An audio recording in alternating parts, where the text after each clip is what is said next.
In this video, we will be making 4 servings of chicken tikka masala with rice. First, let's prepare the ingredients, starting with the spices. To a bowl, add half a teaspoon each of ground cumin, ground coriander, turmeric, Kashmiri chili powder. This is a mild chili powder, so if you want it more spicy, feel free to add a hot chili powder instead, and garam masala. Mix these together and set aside until needed. Next, we will need 5 cloves of garlic and a similar amount of ginger to the garlic. Peel the garlic cloves by crushing them lightly with the side of the knife. Then cut the ends off and the skin should easily peel off. With the ginger, I am just going to roughly slice the skin off and keep the piece whole. Finely grate the garlic and ginger so we get a paste. Alternatively, you could chop everything very finely, but I find it much quicker to grate it. Set it aside in a bowl until ready for use. Next, let's prepare our chicken. Here I have 500 grams of chicken thighs, which I am first going to trim.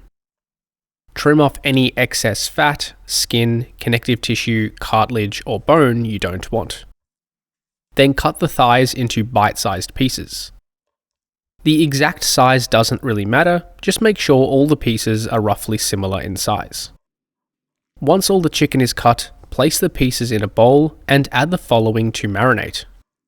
Half a teaspoon of cooking salt or a quarter teaspoon of table salt, half a teaspoon of our garlic ginger paste, half a teaspoon of our spice mix, the juice from half a lemon, which is probably about 1 to 2 tablespoons worth if you want to use the pre-bottled version, and 2 tablespoons of Greek yogurt.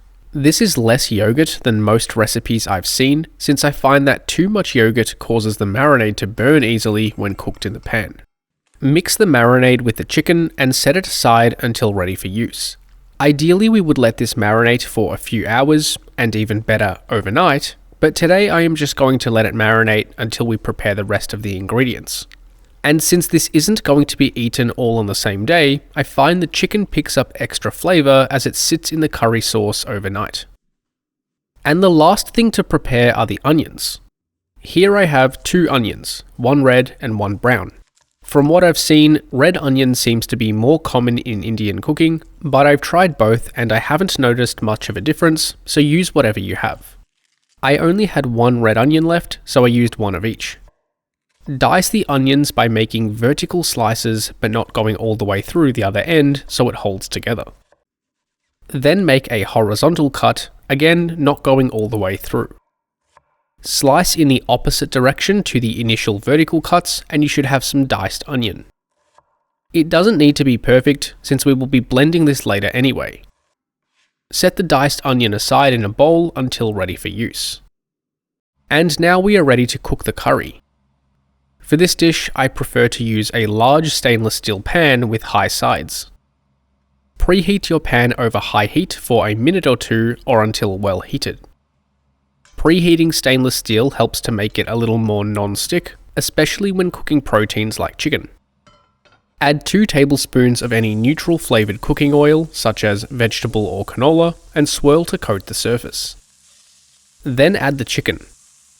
I prefer to add a few pieces at a time using tongs, rather than dumping it all in at once.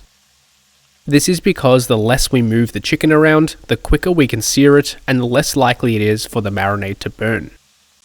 Once all the chicken is in the pan, leave it to cook on one side until it is nicely seared. Because of the marinade, it won't take long to get some colour. Once seared, flip the chicken around to sear the other side. And once the chicken has a good sear, turn the heat off. Tilt the pan to reserve the remaining oil and scoop out the seared chicken. This can go back into the same bowl the raw chicken was in, since it is going to be cooked again later. With the heat on medium, add the diced onions along with a pinch of salt to help the onions soften faster. We want to cook the onions until softened and translucent. If you find that the leftover marinade on the bottom of the pan is getting dark and looks like it could burn, add some water. This will release the fond from the pan and add extra flavour to the curry sauce. Then the excess water will just evaporate. Once the onions have softened, turn the heat to low and add the rest of the garlic and ginger paste. Stir this for about 1 minute or until it becomes fragrant. Then add the rest of the spice mix. Again, stir this for about 1 minute or until the spices become fragrant. Next, add 200 grams of tomatoes. I am using canned tomatoes, but you can also use the same amount of fresh tomatoes. And also add a little bit of water if you need. Now we want to cook this down until most of the liquid has evaporated and we are left with a concentrated paste. Adjust the heat levels accordingly. And once we have a paste that looks something like this, turn the heat off. This next step is optional, but I like to blend the sauce so it is a little smoother, and also gives it a lighter colour. Add the paste to a blender, processor, or whatever else you want to use, along with a little water to help it mix. I am using a stick blender, which doesn't get you the smoothest sauce, but it is decent enough. Once blended, add the sauce back to the pan. Try to rinse out all the residual gravy with a bit of water and add it to the pan too. Also add back our seared chicken along with any resting juices and any leftover marinade from the bowl. Add some salt at this stage, as well as half a tablespoon of honey. Turn the heat back on and bring it all to a boil. Adjust the consistency with water if needed. Put the lid on and turn the heat to low. Let the curry simmer for about 20 minutes or until the chicken is tender. After 20 minutes, turn the heat off and taste for seasoning. Then add salt to taste if needed. Once you are happy with the seasoning, add 2 tablespoons of cream. Also, optionally add about 1 teaspoon worth of dried fenugreek leaves, rubbing them between your hands to break them up. Alternatively, you could also add some fresh coriander instead. Mix this through and the curry is done. Set it aside until ready for serving. To serve the curry with, let's make some rice. To a bowl, add 2 cups of basmati rice. Wash the rice and discard the water. Repeat this for a total of 3 to 4 times or until the water has become significantly less cloudy. Shake off as much excess water as possible before adding the washed rice into a pot or rice cooker. Today I am going to cook the rice in a pot on the stove in case you don't have a rice cooker at home. Add 2.5 cups of water to the pot along with 1 teaspoon of cooking salt. Then place the pot on the stove over high heat and bring the water to a boil with the lid off. Once boiling, put the lid on, turn the heat to low, and let it cook for 12 minutes. After 12 minutes, turn the heat off, but let it sit with the lid on for another 10 minutes. After 10 minutes, take the lid off and fluff the rice to release any excess steam. Then set it aside until ready for serving.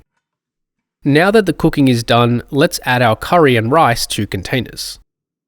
Evenly distribute the rice between 4 containers on one side. And to the other side, add the curry.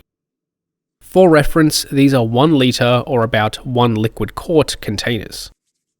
I also garnished them with a little extra fenugreek for presentation purposes, but it isn't necessary. Allow the food to cool before adding the lids and storing them in the fridge for up to 1 week. To serve, just microwave to reheat and enjoy. Each serving ended up being 643 calories with 34 grams of protein, 87 grams of carbohydrates, and 16 grams of fat.